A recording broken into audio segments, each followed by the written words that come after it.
Hello everyone, and welcome to today's webinar. Before we begin, we'd like to cover a few housekeeping items. At the bottom of your audience console are multiple application widgets you can use. You can expand each icon by clicking on the top right of the widget or dragging the bottom right corner of the widget panel. And the recording will be available one day after the webcast using the same audience link. A copy of today's slide deck is available in the resource list widget, indicated by the green file icon at the bottom of your screen.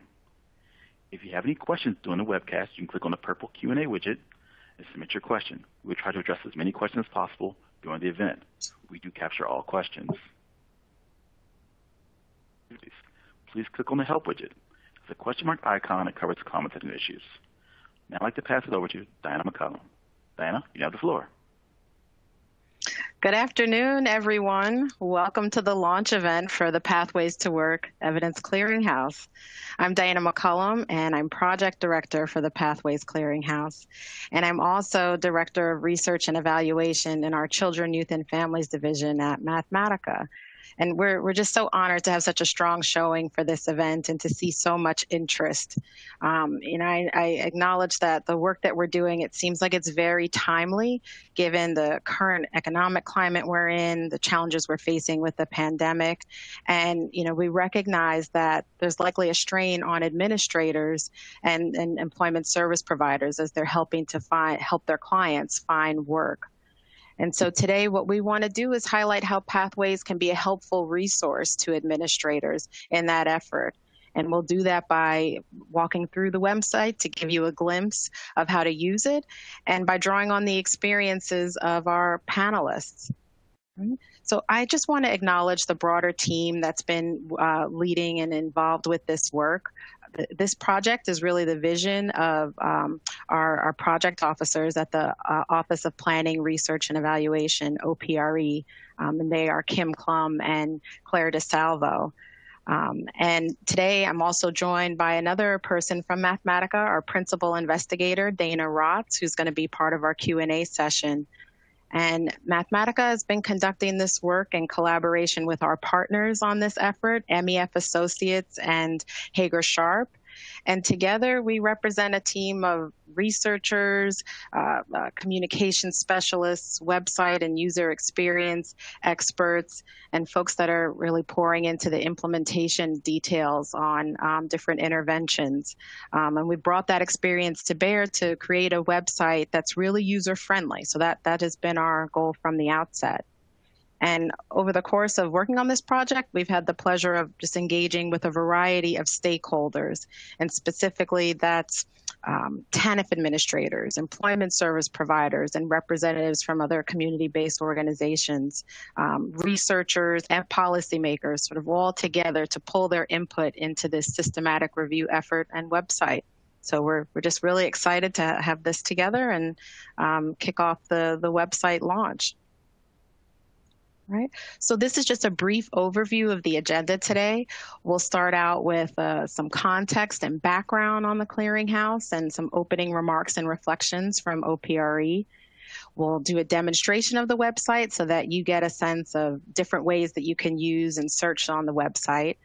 And then we'll open this up for a broader discussion with our panelists and have some time for audience Q&A. All right. So with that, I'm going to turn it over to Naomi Goldstein from OPRE. And Naomi is the Chief Evaluation Officer at OPRE and the Deputy Assistant Secretary of Planning, Research, and Evaluation. So Naomi, over to you. Thank you, Diana. I am so pleased to be here. And by that, I mean I'm really happy that the clearinghouse is ready for prime time. And we've reached this point through a great deal of thorough, careful, and thoughtful work by OPRE and NPR staff and NPR's partners. As Diana mentioned, the team consulted broadly, learning from the experience of other evidence clearinghouses and from the perspectives of potential users of the clearinghouse. The result is a rigorous review that presents a great deal of sometimes complex information in ways that are designed to be transparent and easy to understand. The clearinghouse builds on OPRE's previous employment strategies for low-income adults evidence review, and we were happy to have a statutory mandate to expand that work.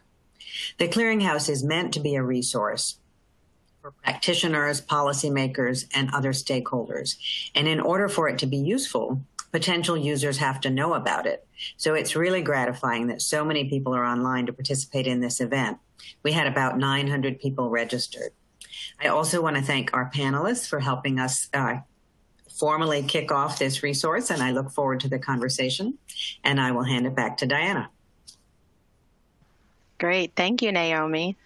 And now I'll introduce our other panelists. So today we have Kim Klum, who's our project officer on Pathways, and she's a senior social science research analyst at OPRE. And Kim's work focuses on adults with low incomes and issues of economic self-sufficiency and the application of behavioral sciences to human services. And she also focuses on racial and ethnic disparities across programs. We also previously had Thaddeus Ferber as a panelist from the Forum for Youth Investment, but Thaddeus has had a family emergency, and so he's not available with us today. But I just want to acknowledge that he has been a stakeholder in informing this effort for some time. In addition, we have Ella Gifford Hawkins, who's a Works Program Manager at the Larimer County Works Program in Colorado. And Ella assists Larimer County families to help them move toward enhanced economic stability. We also have Joseph T. Jones, who's founder, president, and CEO of the Center for Urban Families. Joe has been a Pathways Clearinghouse stakeholder, and the Center for Urban Families is in Baltimore, Maryland, and it's a nonprofit service organization that was established to help empower families with low incomes. We also have Alejandra Montoya Boyer, who's the Associate Program Director for Resilient Economies and Communities. She is responsible for the execution of a grant on county leadership and advancing economic opportunity. So welcome to all of our panelists. And now I will turn it over to Kim to walk through the background on the Pathways Clearinghouse. Thank you so much, Diana. And again, as Diana and Naomi said, we're so pleased to have so many of you join us for this big launch event for our clearinghouse, especially showcasing of the website. So to repeat what Naomi referred to, the Pathways to Work Clearinghouse was initiated by the Consolidated Appropriations Act of 2017. And in that act, we were directed at HHS, the Department of Health and Human Services, to create a database of projects, or what we call interventions, that have used a proven or promising approach to move welfare recipients into work. The Act called for us to conduct a systematic evidence review to find interventions that could enable us to best understand what helps job seekers who are low income succeed in the labor market. And then importantly, in addition to conducting that review, we were directed to categorize those interventions by their evidence of effectiveness. So to fulfill this directive and to create the public database of these findings, the Office of Planning, Research, and Evaluation launched the Pathways Clearinghouse. So the Pathways Clearinghouse has 4 goals. The first is to conduct a systematic review. So that's to conduct a systematic review of the impact evaluation literature on employment and training focused interventions, specifically for individuals who are low income. The second goal of the clearinghouse is to rate those interventions according to criteria that we pre-specified, and then to determine what that evidence says about the intervention's effectiveness. So in particular, we rate the intervention's ability to affect earnings, employment, benefit receipt, public benefit receipt, or education and training completion. And we use the terms well-supported, supported, not supported, mixed support, evidence, or no evidence to distinguish among the different levels of evidence for those outcomes. The third goal of the clearinghouse is to present the information on a high-quality, user-friendly website that makes it easy to access the review's findings and to access supplemental materials, including materials that look across the findings on different interventions and synthesize what we can learn from looking across those different interventions. And last but not least, as Naomi also alluded to, a very important and a very active goal for us in creating the Pathways Clearinghouse is to promote it. So because we want it to actually be a tool that's not just exists, but is actually used and useful to the field. So one of our goals is to make sure that key stakeholders, including everybody on today's webinar, are aware of the website and understand how it can be useful to them. So the primary audience for the Pathways Clearinghouse is direct employment service providers, TANF directors, and other program administrators who serve a low-income population. The site's designed to be what we hope to be a user-friendly resource for any program operator who's seeking to help job seekers who are low income, and to provide information that's accessible and understandable and gives people quick access to the existing evidence on relevant interventions. So we also have another key audience for the clearinghouse, are policymakers and researchers. And for those users in particular, we've provided a lot of information that digs into the actual research itself. So it provides a lot of information at the study level that describes the study quality and details about how the study was conducted. And just before I transition it back to Diana, I just want to give you a very big picture overview of what you'll find when you use the website. So as Naomi and Diana both already mentioned, the Pathways to Work Evidence Clearinghouse, it's a very user-friendly website, and it's been designed to meet the needs of administrators to support the use of evidence-based practices. As you'll see in a moment when Diana previews and gives us a tour of the website makes it very easy to find what we consider interventions that work, and to access a considerable amount of information about those interventions, and to learn about other interesting things going on in the field as well, such as interventions that are currently being tested using a rigorous research design but don't yet have findings. We call those developmental interventions, and untested but interesting practices or projects that are that we've learned about in the field. We highlight those as case studies. And with that, I'll give it back to Diana.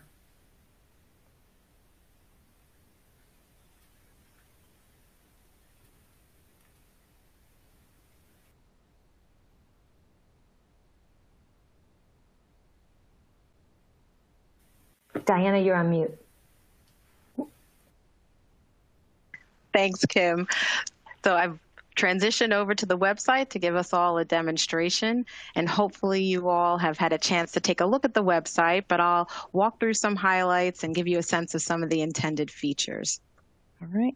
So as you arrive on the home page, the first thing you see is a brief statement that talks about the purpose of the Pathways Clearinghouse and walks through a lot of the background that Kim has provided. So if you click on Learn More, you can find out more of the background there. And at the top of the page, our menu highlights areas that we think employment service providers and administrators will want to spend the most of their time, and that's on the Find Interventions That Work feature. And this is a tool that'll help you to explore and compare the effectiveness of interventions that are designed to help job seekers with typically that have low incomes succeed in the labor market. So we'll briefly get to a broader demonstration to show you how to use that tool. So I wanted to highlight some other aspects of the home page that you all may have seen if you've been on the website in the past week or so. So we have this resource that we've compiled that allows users to see which interventions are currently supporting remote delivery in response to COVID-19. So if you click on this link, this is a list of interventions that we have looked at where we've conducted a review of the interventions and the underlying studies, but we've also gone on to each individual intervention's website or the website for the organization to see if they were currently offering some services remotely. And so that previous list shows interventions that have indicated on their websites that they have some remote services, and you'll be able to find those interventions by finding this particular icon across the site. So we just wanted to highlight that as another resource that we've added. Just scrolling down toward the bottom of the page, we also provide some very high-level information about the number of interventions that have been reviewed to date and the number of studies that are feeding into those interventions. One other thing you may not have seen yet, but we'd hope you'd take a look at, is we have included a video here that provides a sense of how administrators might use the website overall. And the video really provides a perspective of a job seeker in addition to other Pathways Clearinghouse stakeholders to provide a sense of how you might use this resource and what benefit it should provide to administrators. So certainly take a look at that video when you have a moment. All right. So let's transition to the Find Interventions That Work tool.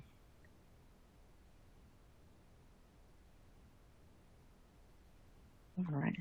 So this is a feature that provides a listing of all of the interventions that we've reviewed to date for the Pathways Clearinghouse.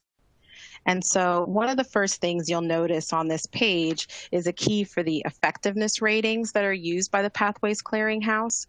So these ratings are really an assessment of whether an intervention is likely to produce favorable results if faithfully replicated with a similar population that was included in the original study. And you'll see that when you hover over the different effectiveness ratings, you get a definition of what that rating really means.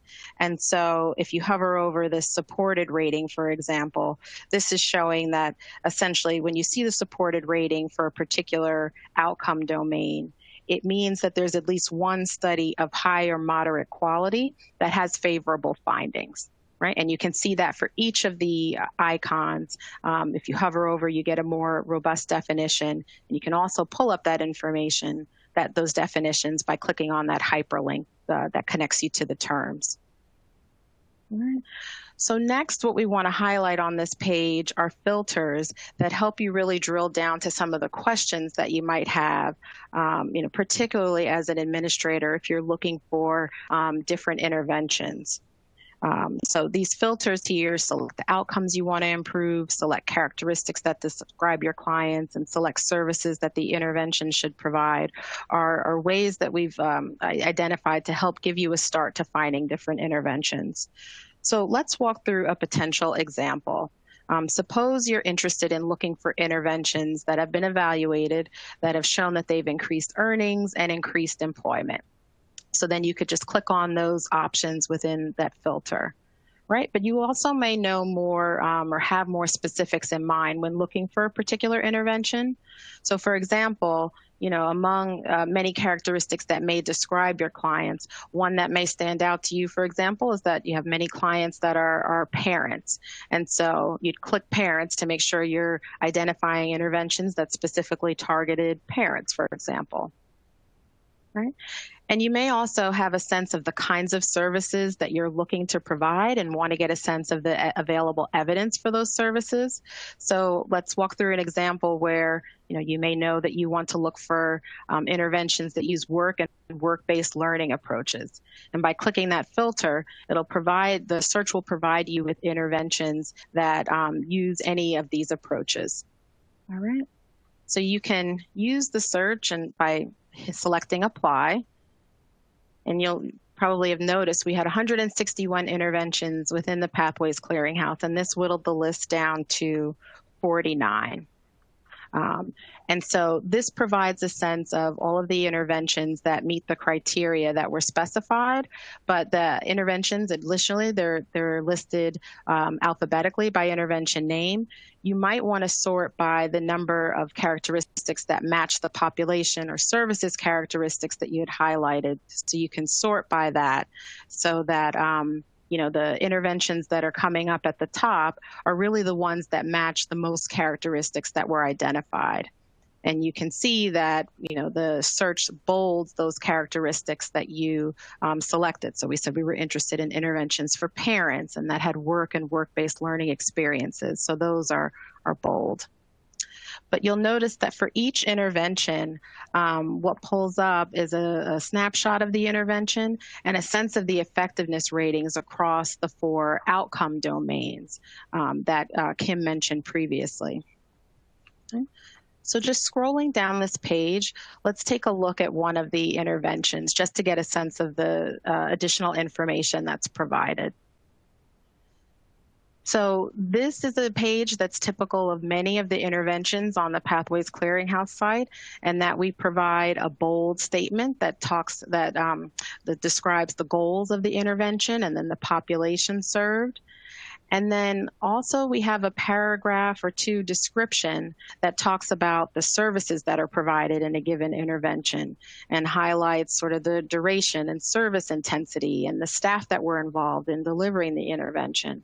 So these intervention details are all intended to give you just a high-level snapshot of what this intervention is about. And you'll notice in the gray sidebar, there's also information that highlights sort of the key population and the specific services that are included as part of this intervention. So, we did select specific ones under work and work-based learning, but this gives a snapshot of the other services that are included as part of the intervention. And you'll notice that you can also skip to information that we think users will be most interested in. So first, let's go to the effectiveness ratings. So this table takes you to the effectiveness ratings that we saw on the previous page and shows, it provides a deeper view across the outcome domains. So you can see whether the interventions had outcomes with effectiveness in the short, long, and very long term. So just looking at this example, we see that the Parent Success Initiative intervention improved comparable to an increase in earnings of $774 a year in 2018 dollars. You'll also notice that we provide information about the effect in standard deviations so that you can compare the effects across different outcome domains to get a sense of the magnitude of the effect. And the sample sizes are also included, and this is all information rolled up from the individual studies. One other thing to point out, when you're looking at these pages, again, you can click on that or you can hover over the icons to get a sense of what they mean. But this is also showing that there's insufficient evidence for an effect on long-term earnings. And that means that there's some evidence from moderate or high quality study that, but there's a sufficient body of evidence to make another determination for the effectiveness rating. So scrolling down on this page, when an intervention has at least one outcome that's supported across outcome domains, what we try to do is include information on the implementation details for those interventions. And you'll see that this provides an even deeper dive into a sense of the organizations that implemented the intervention, the population served. So you'll recall that we searched for parents and in particular, and this provides even more detail saying that the program served unemployed and non-custodial parents primarily. And then there's also a breakdown of the race and ethnicity of the participants that were in the evaluation. There's also a broader description of the services implemented, service intensity, and I think you get the idea here. But the sense is that for those interventions with a supported outcome, we are going to provide information on the implementation. And then at the bottom of this page, you'll also see information about the studies that were reviewed for this intervention. So if you click on the studies link, that'll take you to the page that identifies the study and provides information about the quality of the study and the supporting publications that contributed to the rating. So let's go back to the home page for a moment, and I just want to walk you through one additional example of how you might find interventions that work. So suppose you're interested in interventions for a particular population and you just want to see what the available evidence is. So let's take youth, young adults ages 16 to 24 as an example and see what the search yields. So here the search identifies 14 interventions, and I just want to clarify really quickly. This is 14 interventions of employment programs that specifically targeted ages 16 to 24. There are likely, and there probably are other interventions that where the population may have included some youth, and you can find those interventions other ways. So I'd encourage you, if you were interested in youth, to also use other parameters to search and see the exact population. But again, this is highlighting those interventions that exclusively focused on youth populations. So you can see that the search provides the same information sort of across interventions and across outcome domains. But one thing I wanted to highlight here is that we also have a feature called Compare, where you can get a side-by-side glance of what the primary features are for each intervention and a sense of what the effectiveness ratings were across outcomes, like looking at each intervention side by side. So I just selected some interventions and then hit Compare Selected, and it provides this page where you can look at each intervention, taking Europe, for example, and seeing that it offered training and work experience in information technology, and the Young Adult Internship Program that provided internships and work-related services. So you get the idea here. It's really to give you a snapshot of what the key services are across interventions, the settings that they were tested in, and the year the evaluation began. And most notably, I think folks might find it useful to look at the information on the specific effectiveness ratings, kind of broken down across short, long-term, and very long-term when comparing them across different interventions. All right. So now I'll go back to the home page, and I know we spent a decent amount of time on the Find Interventions That Work tool, but I just want to point out some other helpful resources. So as Kim mentioned, we also include developmental interventions as part of the Pathways Clearinghouse, and this is to provide a sense of new research that's underway and in the pipeline on employment-focused programs. And these are interventions that have a rigorous design, and they're currently being evaluated, but findings are not available yet because the study is not complete. And this is to give users a sense of the evaluations that are in the pipeline. All right, so we list those on this page.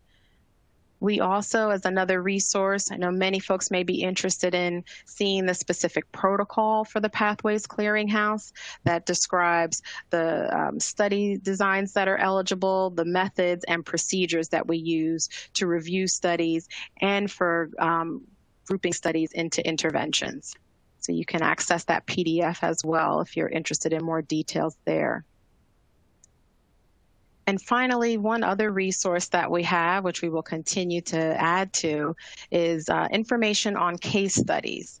And case studies are examples of interventions that have not yet been rigorously evaluated, but we found out about them through stakeholders and other sources, and they're interventions that are popular or are in use, and so we wanted to be able to highlight them to provide a sense of other interventions that administrators may be using. So these are ones that have not had a rigorous evaluation yet, but it's a place to include information about other approaches that are operating in the field. All right. So I'll just come back to the home page really briefly and walk through a couple of other highlights and updates. So one thing I mentioned is that for those interventions with a supported outcome and at least one outcome domain, we have implementation information for those interventions. And we have that up for about 10 interventions right now. And over the course of the rest of the year, we are rolling out that information so that implementation information will be provided for more interventions. So that information we'll continue to update that really through early next year. Another update I have for folks, and many of you have probably seen this as we see the activity for signing up for the Listserv, but you can, from the home page, hit the Stay Connected bar and sign up for the Pathways email.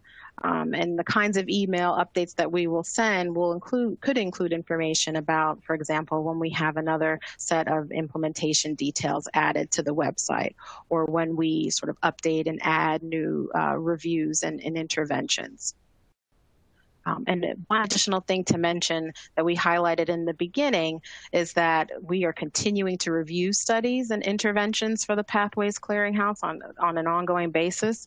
And we will be sending an email shortly to everyone that signed up for this event and that signs up for email updates. But we'll have a call for studies that specifically looks at studies that have rigorously evaluated services that are offered remotely or services offered, at least some services offered remotely. So that call for studies will be coming out very soon. So look out for that. All right. So if you have questions about anything I've demonstrated, please feel free to submit a question in the Q&A widget, and we can get to your question when we get to the Q&A portion of this. So now I'm going to stop sharing my screen and we'll transition over to the Q&A portion of the event. All right. Great. All right, so at this point, we're going to walk over to each of the panelists, and I'd like to invite each of the panelists to provide an introduction of yourselves to the audience today.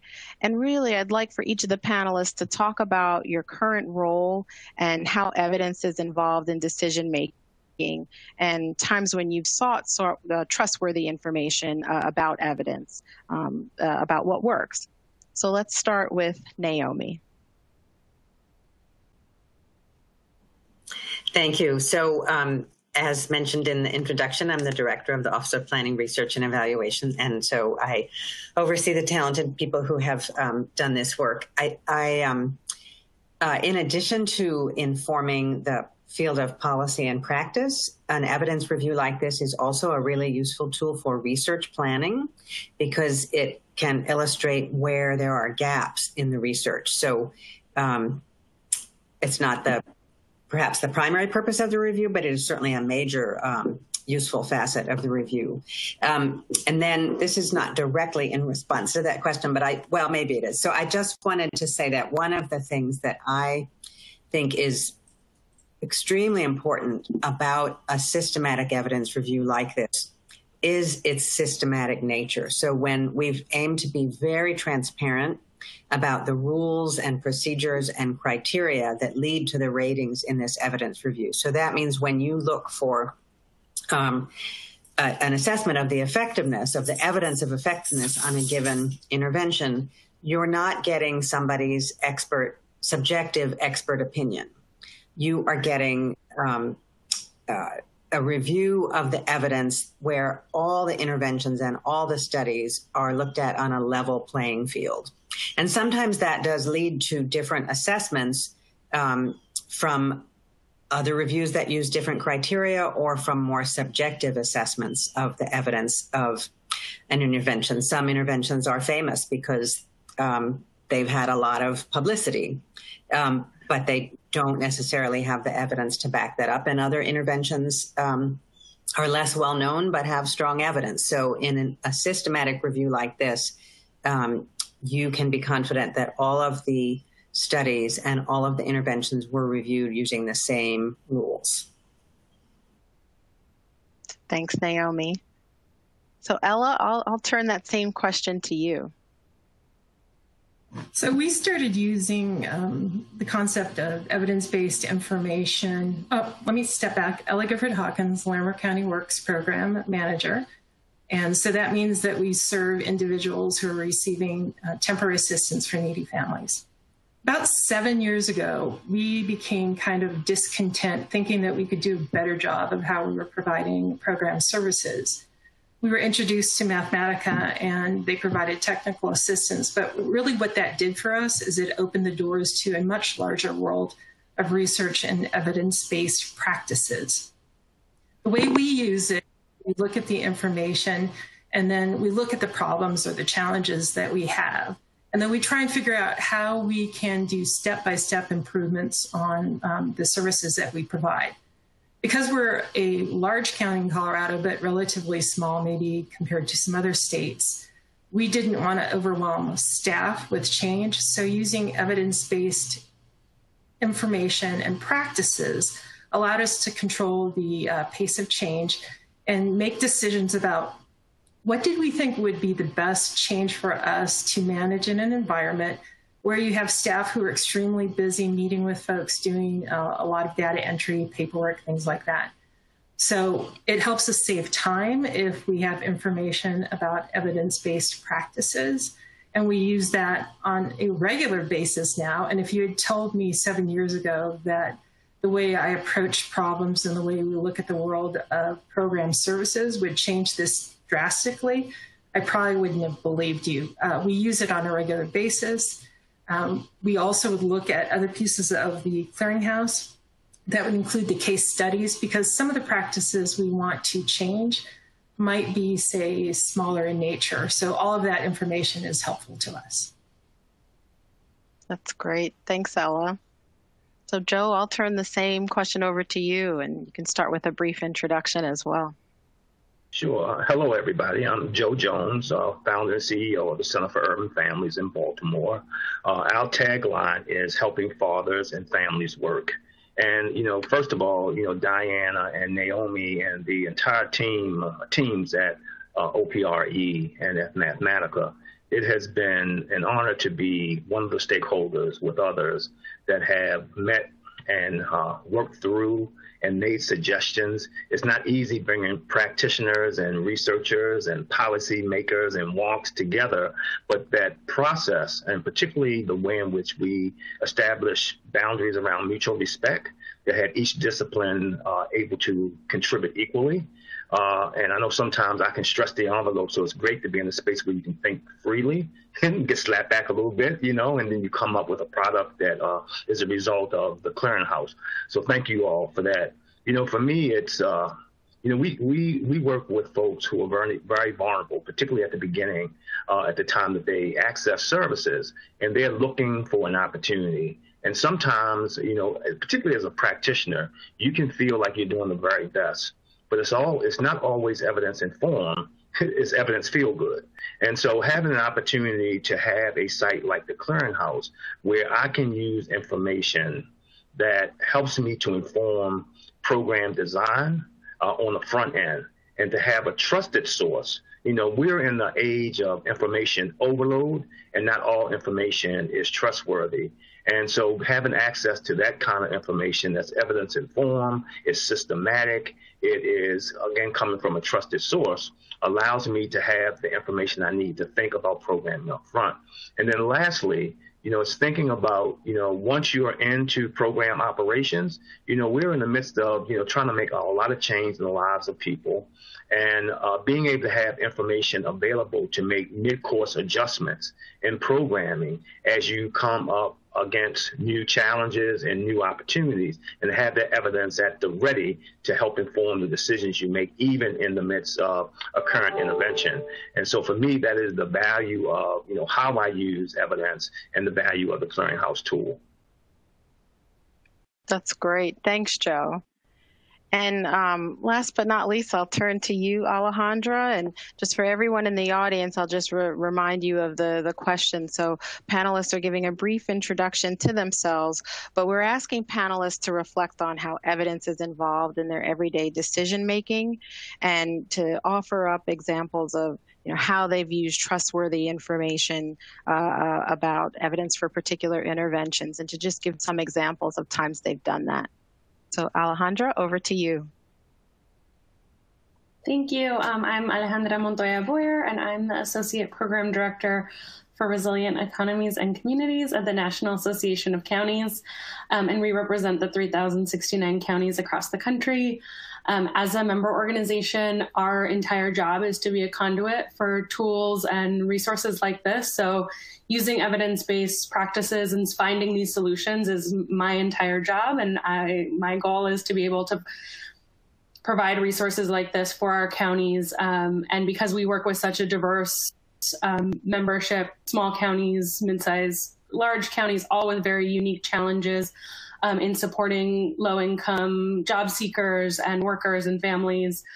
Tools like this are really essential for us to be able to provide multiple examples and evidence-based practices that can fit different counties, or at least be able to provide ideas on what different counties can do, even if it's not a direct scalable solution or a direct one-to-one replicable intervention.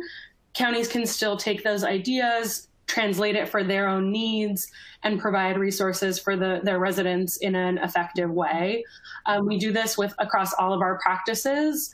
Our programs are built on the idea that we find resources like this, or we work with partners like Mathematica to be able to develop these type of resources. And so I could list hundreds of examples that we do here, but like this is our bread and butter. NACO really sees itself as a conduit for researchers to practitioners and folks on the ground leading county governments.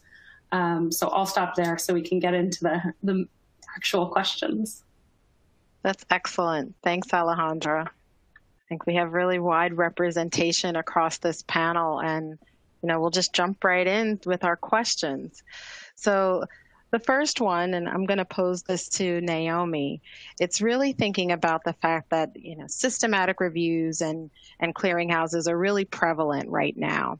And so what we want to talk through is what you see as the value of a resource like Pathways, and with the focus specifically on employment and training programs for individuals with low incomes. So Naomi, can you speak to that? Sure. So, helping people with low incomes achieve independence and steady rewarding employment is a longstanding and key goal of policymakers across parties and administrations and decades. So it's a key area in which evidence is needed. I'll note that this clearinghouse, or the policy context for this clearinghouse, differs in some ways from some other clearinghouses. So OPRE oversees two other clearinghouses: the Home Visiting Evidence of Effectiveness Clearinghouse, that looks at effectiveness of home visiting interventions to inform the maternal, infant, and early childhood home visiting program, which is jointly overseen by the Health Resources and Services Administration and the Administration for Children and Families. And I may have just won the prize for most most federal-ease language in one sentence. And we also oversee, but I might be about to top it.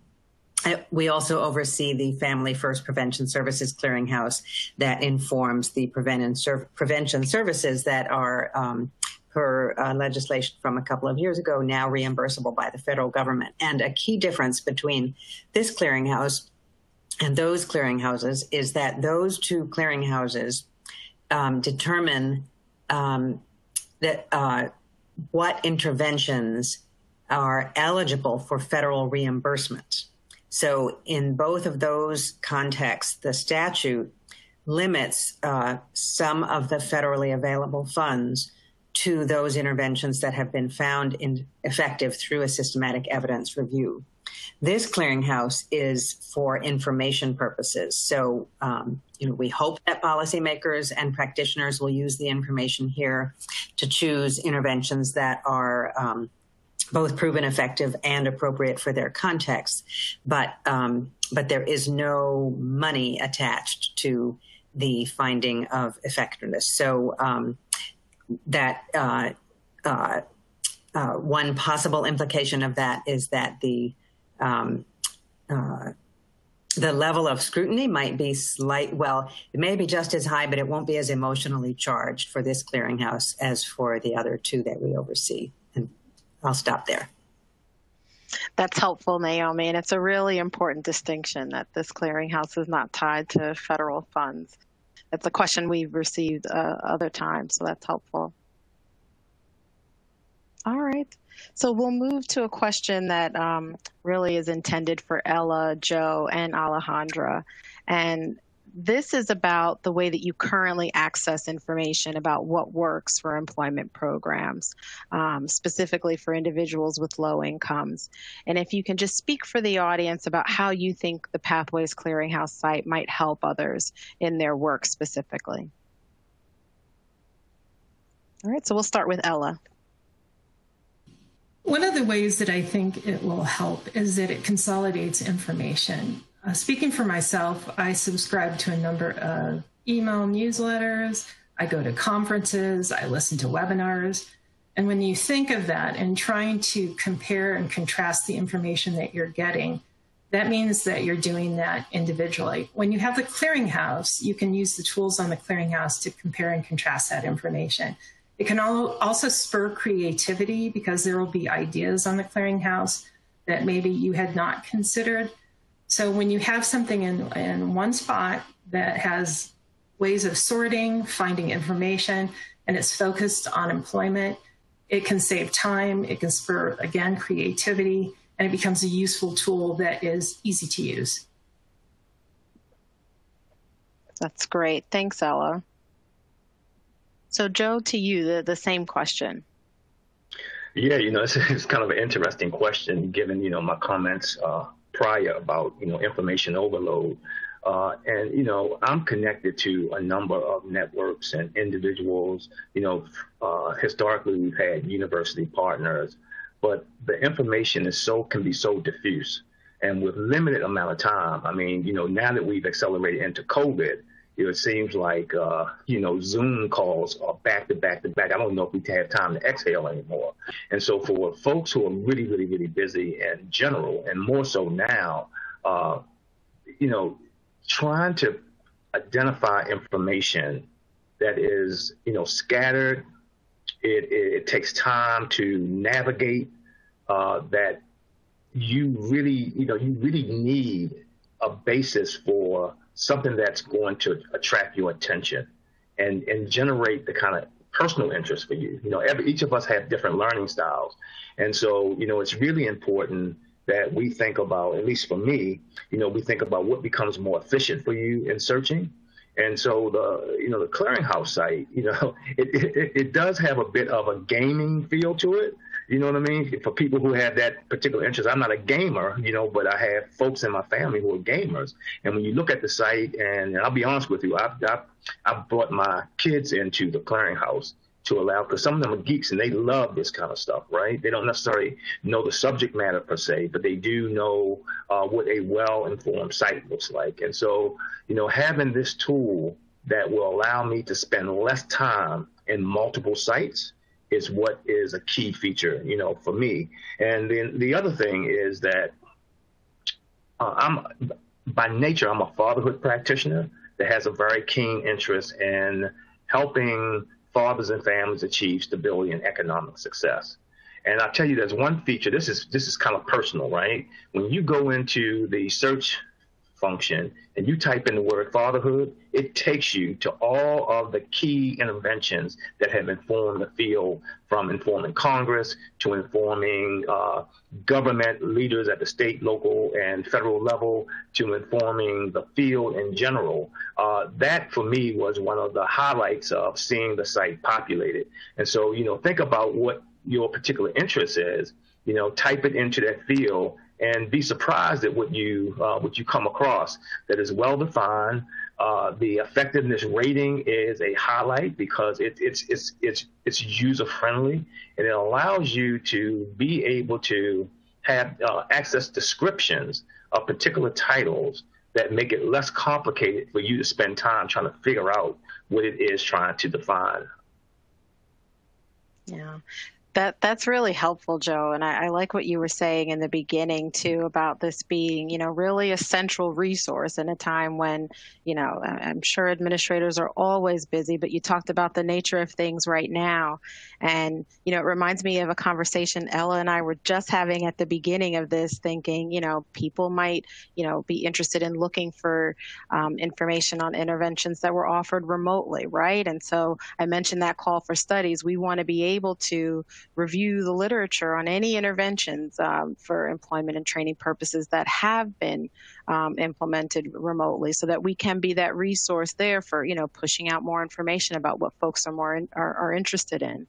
So that's absolutely the way that I characterize it. So Alejandra, to you, I want to go back to this question of how you currently access information. Yeah, I think no county has the perfect systems, and every county is different. And so to answer that question is really challenging for me. But I think one of the things that we hear about most from our members is that the consolidation of information is both critical and very challenging. So the Clearinghouse provides a resource that is available for audiences across sectors and across policy arenas and departments. So, for example, the opportunity to connect disconnected workers and youth with formerly incarcerated members, with low-income workers, and see interventions across those systems are really critical, because in a lot of our counties, it's not possible for, or the systems are not set up effectively for cross-collaboration and cross-communication. Data systems are really antiquated that way. And so as our counties are working to innovate and work to bring together integrated systems and find solutions that work across these sectors, because that's how residents experience these issues. Residents don't, a resident of a county doesn't experience it like, oh, well, I go to the Human Services Department for this, and then I go to this, and then, I go to an American Job Center. It's all just their life, and we need to be able to experience and find solutions across that. And so resources like the Clearinghouse that provide information across those systems for our counties are always critical. The other thing is, for a lot of our counties, and particularly our rural counties that don't have the capacity to have evaluators and data experts to be able to see an effectiveness rating, I mean, that's going to cut out an immense amount of time and work for a lot of our counties to be able to say this has been tested and reviewed, and we're seeing these kind of effectiveness. That right there is a huge thing for a lot of our members. And so I think more resources like this that can kind of bridge a lot of those gaps to access effective information for low-income workers are going to be critical. And I'm also really excited to hear, really excited to hear about any interventions that were implemented remotely, because that's, I think for everybody, probably like one of the number one or a huge issue as we move into economic recovery. And it's something that we're really trying to rethink and adapt. How do counties provide services remotely? And workforce development and training and job seeking opportunities is one of them. That's really great. Thanks, Alejandra. All right, so we'll move on to the next question. And this question is for Ella and Joe. And given your experience with the Pathways Clearinghouse so far, you both began to talk about this, but let's just dig a little deeper about how you'd suggest that other administrators or directors could use the site. And again, I think both of you have started to touch on this, but tell us about some of the other features that might be most useful, or some of the ways that that information on the site may be particularly valuable. Do you want me to start, Diana? Yes, Ella, sorry, you please go ahead. So when we started this work, and I think it was over a year ago, one of the most valuable pieces was the shared experience between researchers, practitioners, and others. And what you discover is that you all share similar problems, and then there's some problems that you have or challenges that are completely different. So when I look at the Clearinghouse, it applies to different practitioners in different sites and different populations. And if we all have these challenges, and if you can start searching on the Clearinghouse and really focus on what some of your challenges are and see what other practitioners have done, it can help you figure out how you might address your challenges. And I think one of the responsibility of administrators is not just the problems that you have today, but what are the problems or challenges that you see coming down the road? And can you look for those as well on the Clearinghouse to give you an idea of how to prepare your agency, your staff, your customers? At the end of the day, we have responsibility to serve our customers well. And we know that moving into employment that means something to the families that we serve is a critical part of their lives and their ability to make sure that their children have a great future. So when I think of it as a community where we share ideas, you have information at your fingertips, and it's a way to participate in that solving challenges together. That's great. Thanks, Ella. So Joe, I'll turn it to you with the same question. Yeah, there's a little bit of overlap because I got kind of excited about talking about the site, and I can't believe I'm saying I'm excited about a website, right?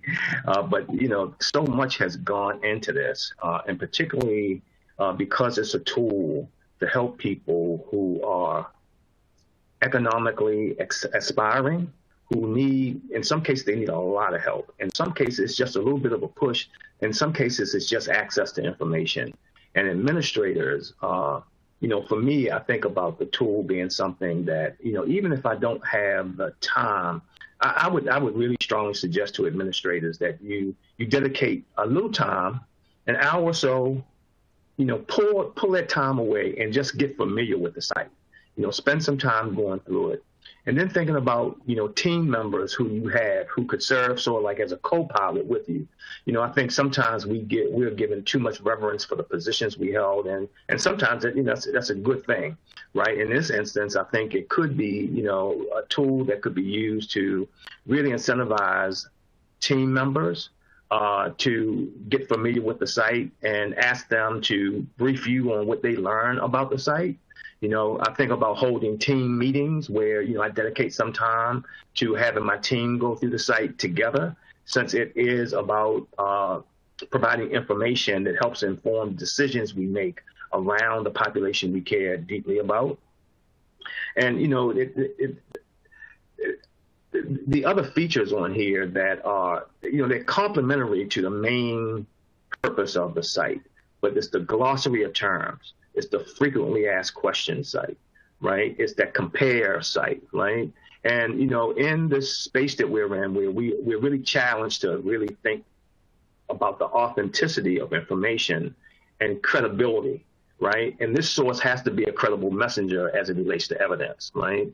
And when I think about and this is a little granular, but I really wanted people to, we don't have time to go through the entire site today, but under the frequently asked questions section, there is a question there, and it says, can I appeal the rating that the Pathways Clearinghouse has applied to my study, right? Now, how more open can you be?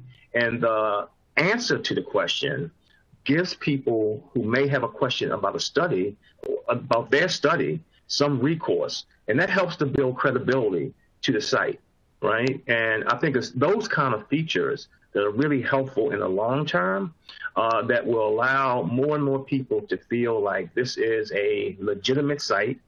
The evidence and the interventions are fully vetted. And the last thing I think was, I forgot who it was. It was either Naomi or Clem who mentioned that the fourth goal of the site is to promote it.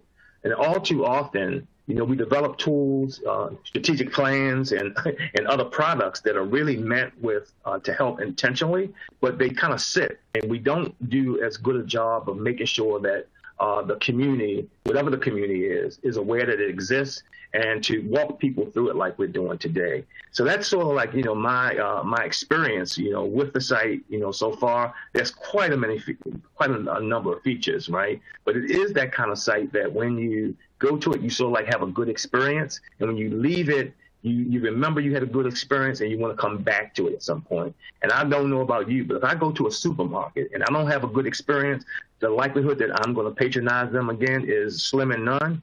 And with the Clearinghouse, I think leave the site feeling like it is a place that you had a good experience and you would like to revisit, and you would want to recommend it to somebody else.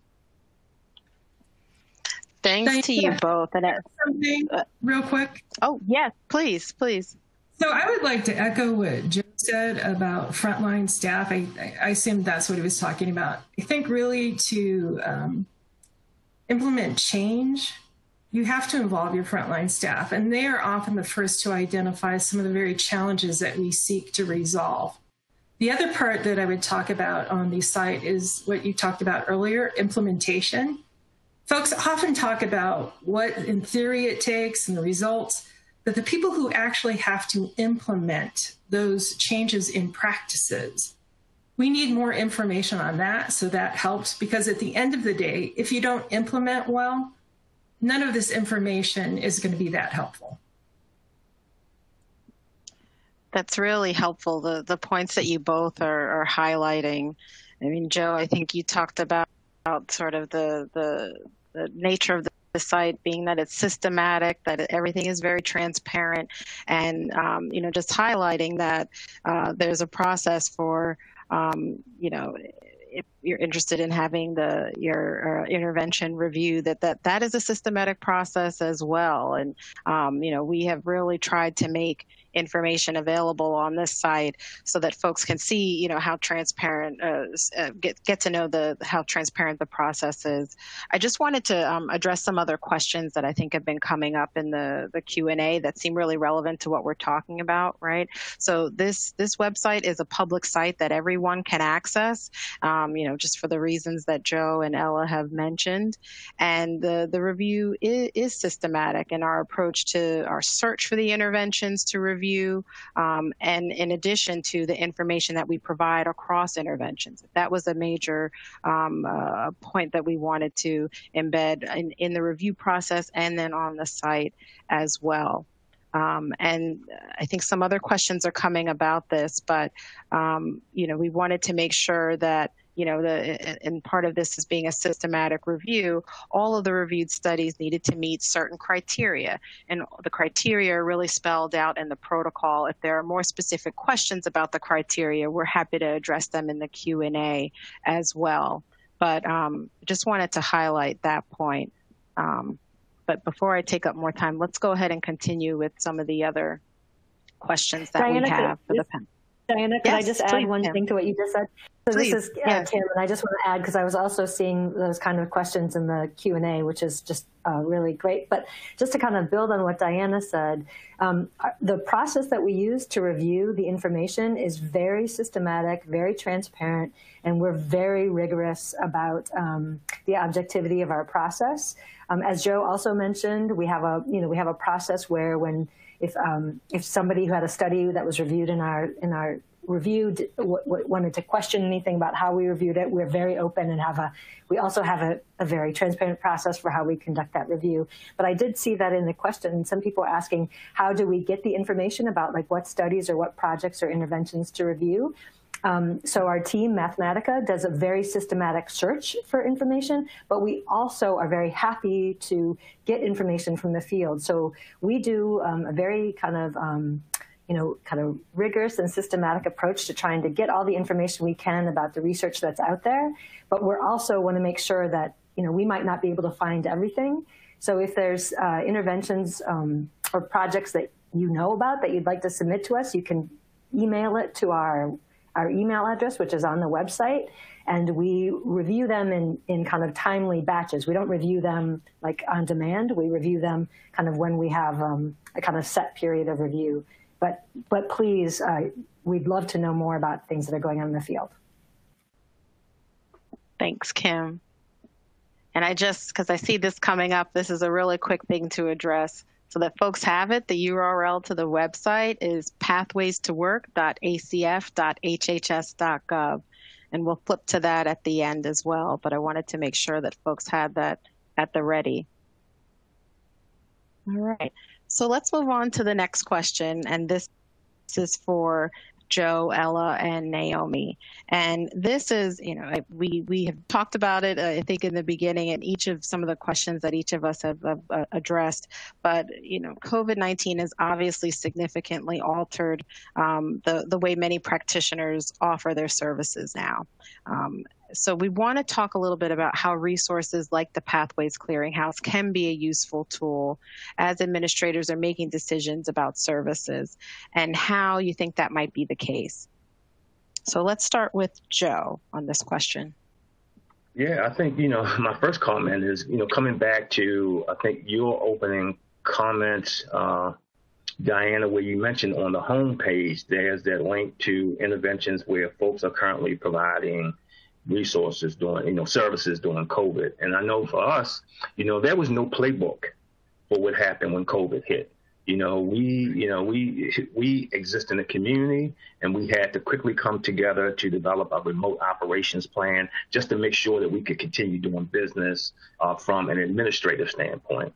And then we quickly had to morph into how do we create opportunities for people to continue to receive services at the same time critical need around food insecurity, housing insecurity, all these other needs that were already at play that were exacerbated by, COVID. And, when I think about, we're delivering services and making changes to how we normally operate on the fly. And we have not had an opportunity to exhale, to even begin to truly document this new experience, right? So we've been, artificial intelligence and the use of technology has been at the forefront of everyone's thinking, but we were jettisoned into using these tools, using remote platforms to engage in business meetings is now a permanent part of life. Negotiating space in your home to work with your coworker who now is your partner or your spouse, right? And so when I think about, how COVID has really, impacted us and how the site can be helpful, right? One is, what's already there in terms of COVID-related services. But as we try to understand what kind of innovations are happening, what kind of workarounds are happening, how will the site over time capture those experiences through evidence that will inform, because none of us know how long we will be in this COVID space. And so for me, it's, really about how do we mine the site now for work that is taking place that's not easily discernible because COVID is such a new phenomenon, and to not lose sight of that. And how do we challenge ourselves? We have research partners. So how, it's making me think, how with our research partners do we find time to make sure that all of us who are doing work with this particular population during COVID are advancing this information so that we learn together. And that would be sort of like my general, kind of overview response to this particular question. That's helpful, Joe. So Ella, I'd ask the same question of you. I would say in Larimer County, we're probably more fortunate than many areas because we have had a platform for, I think, about 5 years. And I think what was so difficult about COVID-19 is that most of us had to transform how we conduct business in very little time.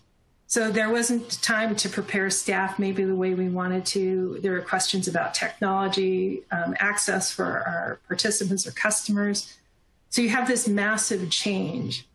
The way the clearinghouse can help is that at least that's there, the information's at your fingertips. And I would say that practitioners should take advantage and send in some ideas for research and studies, because we've had to transform in a way where you didn't even know you were going to have to do something on Wednesday, and by Thursday, you had to have something in place. So some of the questions that I would have as a practitioner is, we've had to do a lot of online job search. When is that effective? When it's not? When is it not? What are the elements that make it more effective? Can we tie that in some way to entered employment that is employment, say, at a higher wage? Or what impact does that have on wages? We also know that employers are struggling. It's not just practitioners. So how do you bring all that information together? And then you can start making decisions about, here's what we need for our customers to be able to move into stable employment. Here's what we thought would work, but here's what we learned. And if you change it slightly, you may get a better result. There's so much that is happening right now.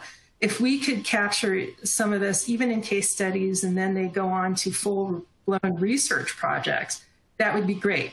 I think the important thing, though, is that we not wait for everything that's evidence-based. That's where case studies, I think, would be critical right now, so that we have a shared learning community, because this is something that nobody saw coming to this degree. We don't know when it's going to end. How do we learn together, improve our services, know that the world has changed, and still help the families that we are intended to serve in a way that makes sense for them too? Such an excellent point, Ella. You know, we'll have that call for rigorous evaluations that have, you know, looked at remote learning. But you're right, we are at a point where, you know, because of the situation that administrators have been put in with, like, just having to, you know, do things on the fly and try new approaches. That's exactly the kind of thing we'd love to capture in case studies so that others can learn from those strategies that are being used. So just a plug for that. That's something that, you know, folks could consider submitting to the email address, the website for the Pathways Clearinghouse. You can submit a question and a comment about potential case studies. That'd be helpful as well. Naomi, I want to also turn this question to you in thinking of the current situation we're in and how this resource can be particularly helpful now. Thanks. So not a lot to add to what others have already said. Just, you know, want to acknowledge and validate that practitioners are in uncharted territories where there's not a huge research base, but this may be, it may be that in this situation, the implementation information on the site is of particular interest. Excellent. All right, so we will move on to the next question. And this is going to be for Alejandra, Ella, and Joe. And I think, you know, the idea here is that we're thinking of, you know, COVID-19 has, you know, also increased the demand for services, obviously. So we've talked about, you know, the increase in and changes in services, but we recognize that there's likely an increase in demand for services. And we want to talk about the ways that you use Pathways as you think about the most critical services that job seekers are looking for and need right now. And, you know, how might you use Pathways to think about different adaptations that you might make in response to COVID-19? So let's start with Alejandra. Yeah, I hope this isn't too much of a tangent, but I want to start with, like, we're in this moment in the response of the pandemic, not just the pandemic, but also shift in workplace culture with the future of work and automation and massive global labor market changes. Also with conversations around calls for anti-racism tactics and examination of structural racism and policies that have kept low-income people in low-income situations and people of color and communities of color left out of a lot of these decision-making. We're in this moment of, like, massive, widespread, systematic change or calls for changes, and, like, at least an examination, if not necessarily the change is happening yet, of these circumstances. And as a part of the demand that we're seeing, that conversation can't be left out. And so the context of the world that we're living in, I think, is something we should recognize as we talk about what targeted interventions mean. I think this is a great opportunity for us to learn from each other and learn how to engage in specific contexts and with specific communities. But targeted interventions also allow us to say, you know, we're learning together and we're creating this clearinghouse of resources of a group of different services and response to, in this, like, when there is a huge demand increase.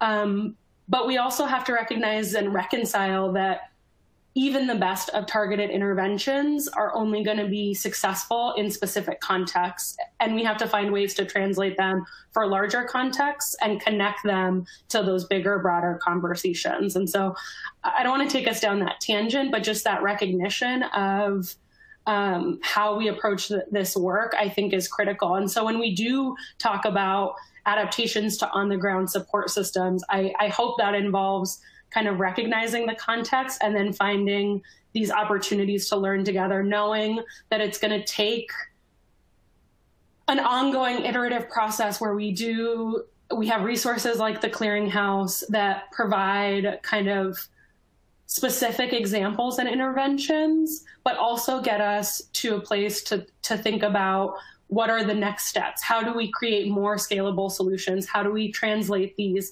What does it mean for context? I was going through the clearinghouse and finding there was examples that were specific to the Navajo Nation. Does that mean that if we took those examples for the Navajo Nation, we could translate that for, rural Mississippi and the Mississippi Delta? Are there opportunities for us to learn together as we have conversations in response to the pandemic, in response to structural racism and challenges of kind of traditional policymaking, and how do we build that into our response to what feel like multiple pandemics right now?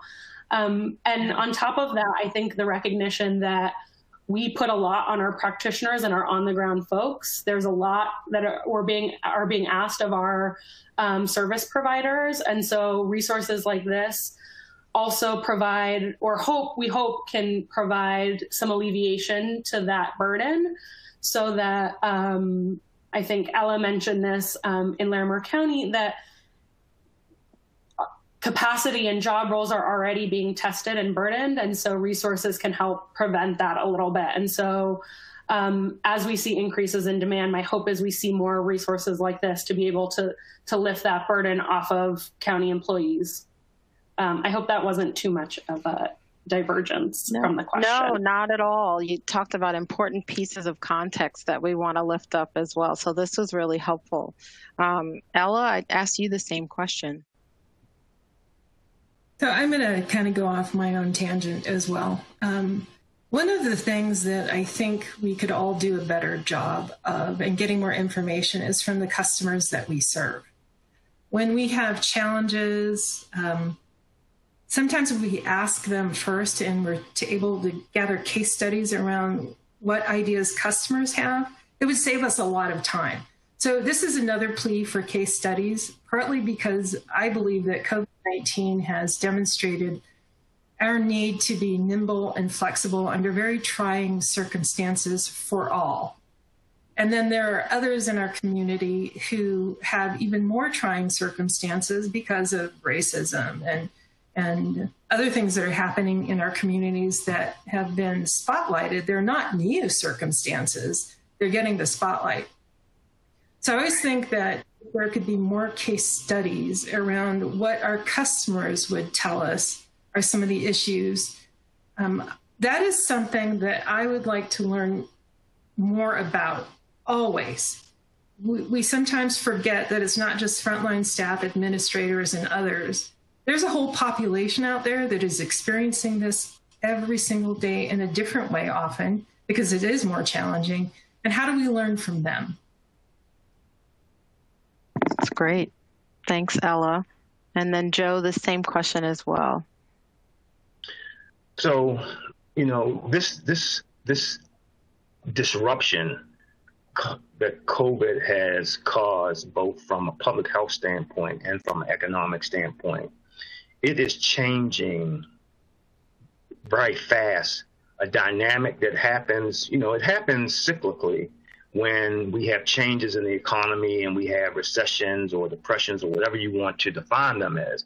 But I don't remember having something that was this abrupt and happening. So we now have folks with college degrees who are competing for low-wage jobs against people who are in really, really significant need, right? And sometimes you have people who are experienced who are looking for jobs to supplement their income because somebody else in the family has lost a job. And so this dynamic, and then we've got this other dynamic that is around what I call the new benefits cliff, where you have people who are now unemployed, who are receiving unemployment benefits, and they're having to make really tough decisions about, do I take an existing job where the wages don't equate to what I'm receiving in terms of unemployment benefits? That's what I mean by the new benefits cliff. And so people are having to make really, really hard family, business-oriented decisions. And so there is a unique need in the community that all of us are kind of aware of. If you're in a economically challenged community, you see it more. But how can we mine the site to understand, one, what kind of services, emergency services and resources are being made available? I know that, we talked about on the site that there is information that population organizations are providing services currently, virtually or remote.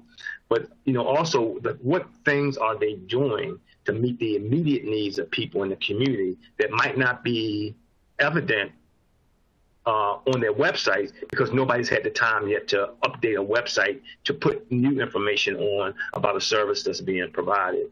And I do like, Ella's point around how the case studies can be an example of, not yet ready for prime time in terms of evidence, but it is real practice that's happening. And how can that inform what takes place going forward as we are in this, this very complicated space that COVID has forced us all into. This is great. I mean, I think you all have raised really excellent points, especially as site users think about the populations that they serve and what kinds of things they might want to search for. Given specific questions they may have about their own context. I think that's one common thing that you all highlighted. And I think at this point, we're going to move over to the Q&A session. I know we had other questions we intended to get to, but we want to get to the questions that our audience is submitting as well. So, Carmen, I will open it up to you. Can you start to queue up some of the questions that we've seen? Certainly. Diana, can you hear me? Yes, thank you. Great. So the first question, which I think is directed to Kim, is does the Pathways Clearinghouse cover interventions included in other clearinghouses, such as the Department of Labor's CLEAR and perhaps others? And also, how does this clearinghouse differ from CLEAR? Okay, great. Thanks, Carmen. That's a great question. Right. So there are lots of other federal evidence reviews, and we have worked very hard to coordinate with all the ones that might have content that crosses over with ours. So that would even include the Department of Justice's Crime Solutions, but it definitely, most importantly, includes Department of Labor's CLEAR. So for anyone who's familiar with the Department of Labor's Clearinghouse, it's also an evidence review, but because it covers the whole Department of Labor, it covers a wide range of topics that are all overseen by the Department of Labor, including things like occupational health and safety. And so one of the ways in which we see the Pathways Clearinghouse as very distinct from CLEAR is that we're narrower. We focus specifically on employment and training interventions designed to target individuals who are low income. And that's not true for all the interventions that are reviewed by CLEAR. So while there are some interventions that overlap between our reviews, ours is very specifically targeting folks who are low income, and especially folks who might have been receiving TANF, or temporary assistance to needy families. But we have regular interactions with our fellow federal colleagues also at places like the Department of Education, who run the What Works Clearinghouse, to ensure that we kind of are in the loop with what we're doing and what kinds of interventions are being reviewed that might have kind of a similar audience. So yeah, I hope that helps answer the question.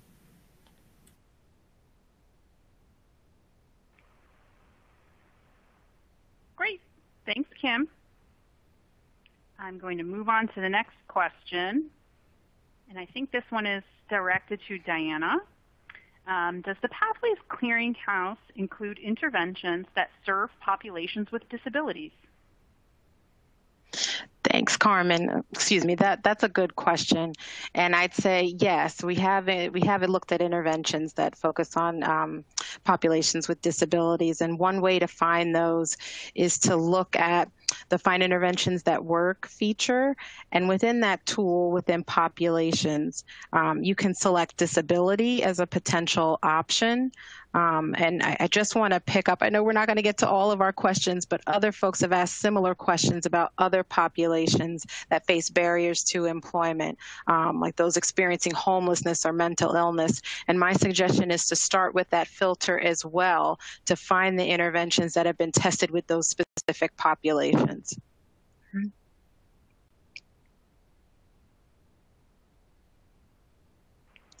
Are there any other questions? Yes. Can you, let me see here. This question is directed to Dana Rotz, who's on the line as well. Can you please speak to how interventions are rated as evidence-based?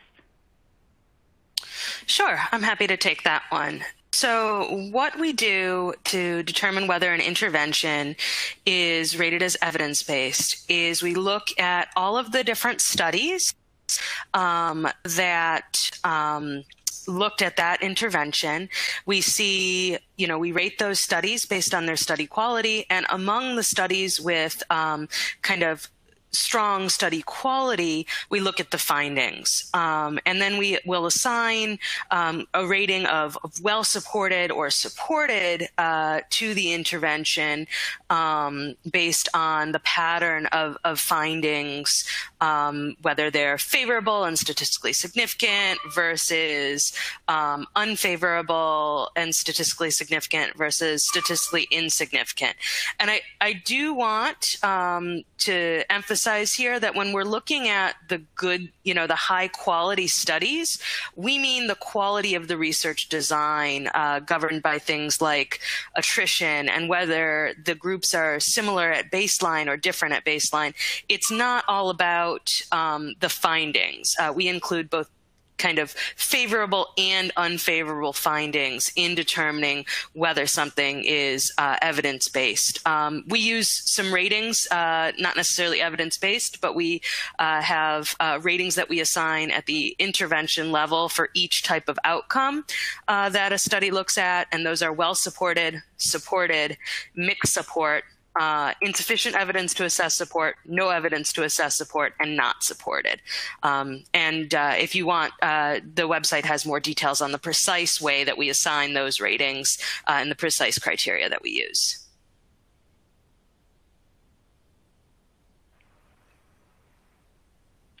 Great, thanks, Dana.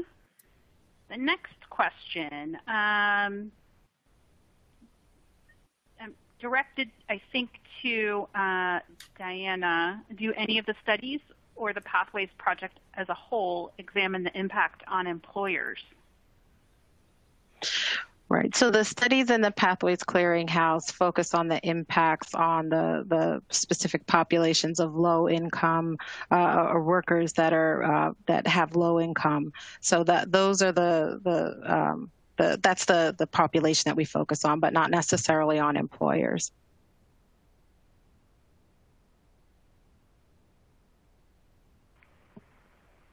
Okay, let's see. We also received a question about the difference between Pathways and the What Works Clearinghouse. Dana, would you like to cover that one? Sure, I'm happy to take that one. So the What Works Clearinghouse, which is an initiative from IES and the Department of Education, really focuses on more educational interventions. They cover interventions from early childhood through post-secondary education. There are some programs for individuals age 16 and up covered in the What Works Clearinghouse, but a lot of the research that the What Works Clearinghouse looks at is really for, elementary, middle, and high school populations. We start at the Pathways Clearinghouse with individuals ages 16 and up. So there is some overlap there. In terms of the standards and procedures we use to look at studies, they are similar to the What Works Clearinghouse, but they're not identical. We could get in, I don't think it makes sense to get into the details here, but the protocol, which is available on the website, does outline all of our kind of standards, and I'd be happy to answer any specific questions about contrasting with the WWC if that would be helpful. That's excellent, Dana. And I'm looking at the time, and we're at time. I think a lot of these questions, or some of them, are embedded in our FAQs on the site, so folks should continue to take a look at that. And I just want to make some final remarks. We encourage you all to visit the website. Let us know if you have questions, certainly. And we will have future webinars and demonstrations that'll be more targeted to specific audiences. And we'll have those on a rolling basis through for the next year or so. So please, feel free to tune into those, and you'll find out about them through emails and being signed up. The webinar certainly will be posted after, and we will send an email out with the recording after. So please look out for that, and sign up for the email blast, I think, is the big takeaway, so that you can continuously receive updates. Kim, do you want to have any final remarks here? Any other comment? Very quickly, that we're at time, but thank you so much. There was very active engagement throughout the webinar. We're just so thrilled to have so many folks who can learn about the website, and we hope you'll continue to give us feedback on what you think of it. Thanks so much for the panelists for being part of this. They're amazing, amazing stakeholders in this process. Excellent. Thank you, everyone, for your time this afternoon. You'll be hearing more from us. Have a good day.